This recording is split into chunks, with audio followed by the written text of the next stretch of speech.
Bonjour, bienvenue dans la série sur le paradoxe de l'information. Donc, nous avons notre trou noir qui est intriqué avec le monde extérieur. Il y a de nombreux états quantiques possibles, des milliards. Mais deux nous suffiront. Ça ne sert à rien de compliquer, on obtient les mêmes résultats. Disons les états 1 et 2. On va donc avoir un état tel que trou noir 1, état 1, extérieur état 1, plus trou noir 2, extérieur 2. L'état intriqué du trou noir avec le monde extérieur, le rayonnement qui a été émis. Son évolution sera alors donnée par des primes égales h fois Tn1 extérieur 1 plus Tn2 extérieur 2. Le tout étant linéaire, on peut ouvrir les parenthèses, mettre h et h. La valeur ici ne peut pas s'annuler. Alors pourquoi? Parce que h, c'est l'opérateur qui correspond à l'énergie. Et on aura un truc comme h fois un état A quelconque égale 0 uniquement si l'énergie de A est égale à 0. Ici, l'énergie, elle n'est pas nulle. Le trou noir contient beaucoup d'énergie, le rayonnement contient d'énergie, l'énergie est même énorme. Donc ça ne s'annule pas. Et ici, les termes ne peuvent donc pas s'annuler. Mais après évaporation, on n'aura plus qu'un seul état pour le trou noir, en fait plus de trou noir. Et on va avoir, considérons uniquement l'évolution du trou noir. On peut alors l'écrire sous la forme Tn1 prime plus Tn2 prime égale H Tn1 plus H Tn2. Mais si le trou noir disparaît totalement, on va alors avoir un état Tn0 qui correspond à plus de trou noir égal à ceci.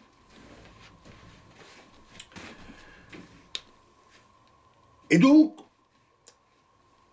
on n'a plus la somme. On perd l'information des états 1 et 2. Il n'y a plus de linéarité. Cette solution est en principe impossible avec l'équation de Schrödinger.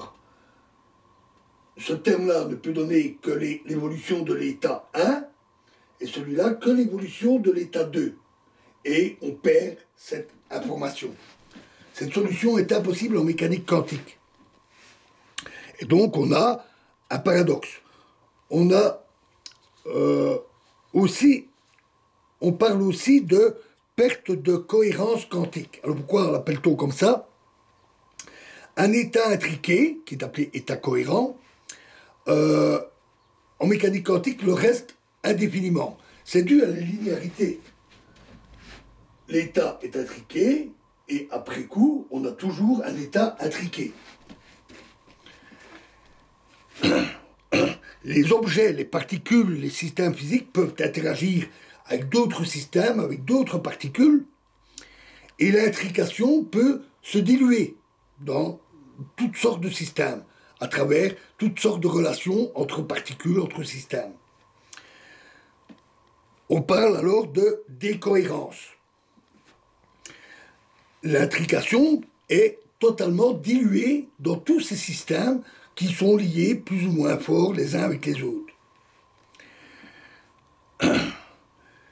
L'intrication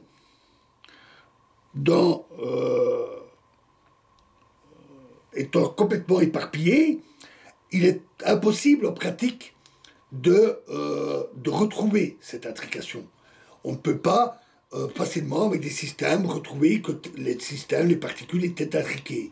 C'est le phénomène de décohérence quantique qui est d'ailleurs très ennuyant dans l'élaboration des calculateurs quantiques qui sont toujours en stade de laboratoire. Mais, même si elle est inaccessible en pratique, cette intrication existe toujours. Elle est seulement diluée à travers tous les systèmes. Et elle subsiste. Or, ici, s'il n'y a plus de trou noir, l'état final devient extérieur 1 plus extérieur 2. Et ça, ce n'est pas un état intriqué. C'est juste un état superposé, comme les exemples dont nous avions parlé pour illustrer les états. Il y a perte de l'intrication, et donc on parle de la perte de la cohérence quantique, ce qui est aussi en contradiction avec la mécanique quantique, ou plutôt c'est une autre façon de le voir.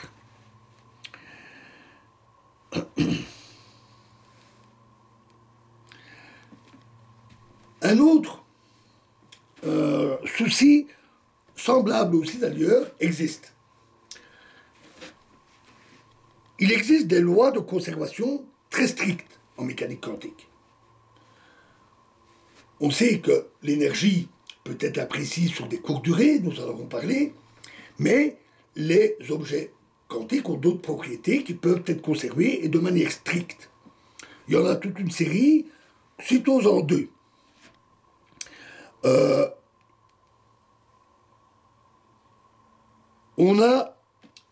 On peut classer les particules en deux groupes, plus exactement trois. Il y a les bosons comme les photons, et d'autre part les fermions, qui peuvent se classer en deux catégories, les leptons, par exemple l'électron, et les baryons, par exemple le proton.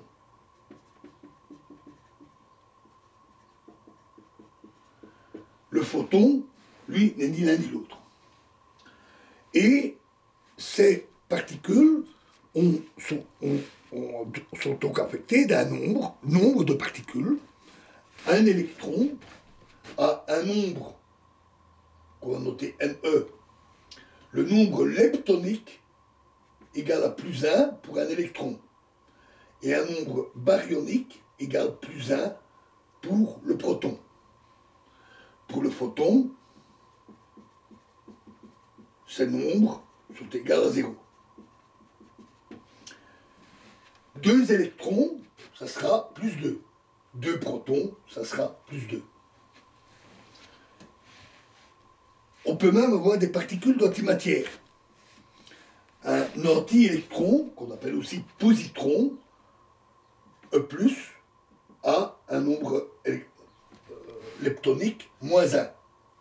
Et un antiproton a un nombre baryonique moins 1. Bien sûr, lui a un nombre baryonique 0, et lui le proton ou antiproton ont des nombres leptoniques 0. Et ces nombres sont conservés en mécanique quantique. Ils sont même strictement conservés.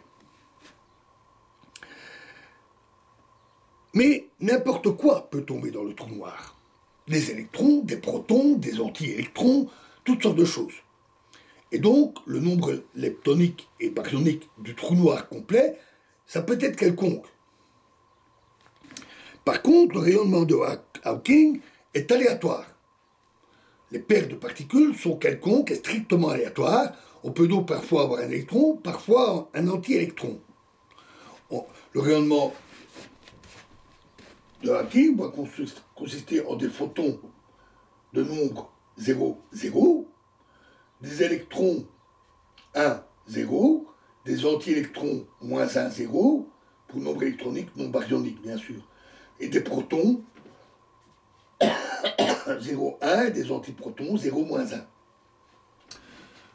En nombre à peu près, pour électrons et anti-électrons, ces nombres sensiblement égaux. Et de même pour les protons et antiprotons. Et donc pour le rayonnement complet, on va avoir des 0, des 1 moins 1 en nombre égal, des 1 moins 1 en nombre égal. La somme totale sera 0, 0 à petite valeur, petite fluctuation près. Si on a un trou noir qui contient une grande quantité de matière, disons qu'il contient 1 milliard d'électrons, nombre leptonique 1 milliard, et 1 milliard de protons. Nombre baryonique, 1 milliard. On pourrait même avoir des trous noirs formés d'antimatière dans lesquels on aurait moins 1 milliard, moins 1 milliard. Pourquoi pas? Mais une fois que tout s'évapore, il n'y a plus que le rayonnement qui est à peu près zéro.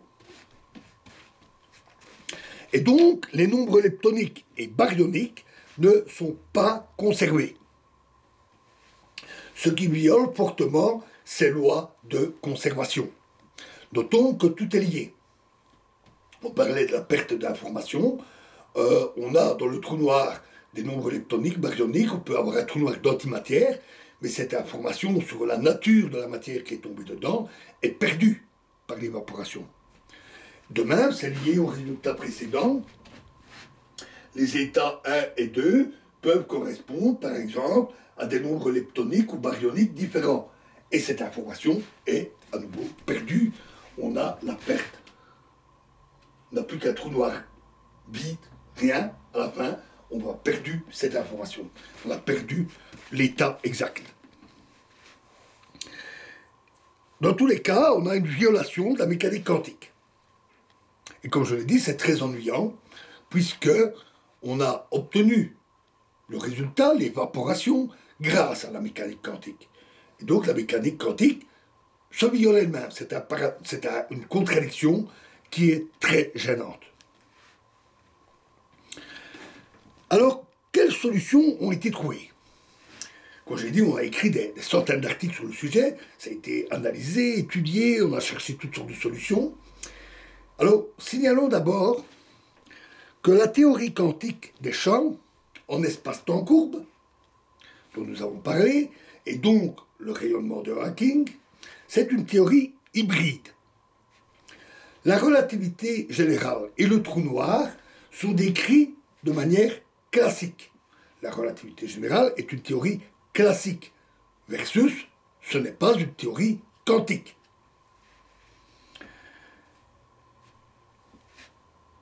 Mais la théorie quantique des champs, son nom le dit, c'est une théorie quantique. Or, on peut montrer qu'un véritable mariage en une seule théorie unique, comme on recherche, un mariage des deux, doit forcément impliquer une modification de quelque chose. Plusieurs possibilités existent. Et par exemple, avoir une relativité générale quantique. Il existe même une approche qui modifie la mécanique quantique. Ainsi, l'équation d'Einstein dit que R égale T. L'équation d'Einstein, la relativité générale, j'ai simplifié, R et T sont des objets mathématiques appelés tenseurs, que je ne décris pas ici. Il y a aussi un coefficient multiplicateur. R, c'est la courbure de l'espace-temps, plus exactement la courbure de Ricci, qui ne contient qu'une partie de l'information sur la courbure de l'espace-temps, la moitié. Et T est appelé énergie-impulsion, c'est la matière. Et donc, l'équation d'Einstein dit que la courbure R est égale à la distribution d'énergie et de matière. Mais en mécanique quantique, la matière est décrite par un état quantique.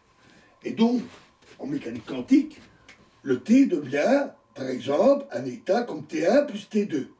Par exemple, un état superposé. Et donc, ça implique automatiquement que R doit prendre une forme telle que R1 plus R2. On doit avoir les mêmes objets mathématiques des deux côtés, et on peut avoir T1 donne R1, T2 donne R2, et les sommes donnent les sommes. Et donc, l'espace-temps doit lui-même être décrit par un état quantique superposé. Notons, des expériences sont en cours pour essayer de le vérifier, parce que d'autres approches tentent de modifier la mécanique quantique, par exemple, pour éviter ce problème. On ne va pas entrer en détail dans toutes les solutions, on va en montrer quelques-unes.